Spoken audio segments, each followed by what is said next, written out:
Now, a vintage railway carriage destroyed by a deliberate fire in Angus is to return to service this weekend after volunteers restored it to its former glory. David Shanks reports. This was the scene in 2016 after a fire tore through this carriage on Brechin's Caledonian railway. More than £10,000 worth of damage was done, with much of the vintage 1940s brake van completely destroyed. It was absolutely devastating when we found out that the fire had happened.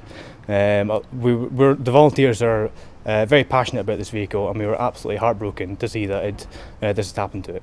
The damage that was done was essentially all the woodwork had been completely destroyed by the fire, so there was absolutely nothing left from the floor up. Now, thanks to brothers Chris and Andy PEGG, it's been lovingly restored back to top condition. They've had to replace and rebuild all of the burned out woodwork, restoring the carriage's original features.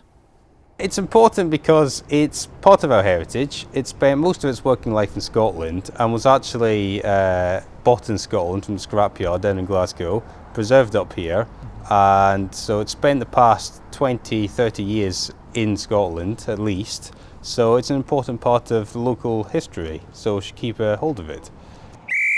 Running a 4-mile route between Brechin and the House of Dun, the Caledonian Railway carries around 15,000 passengers every year.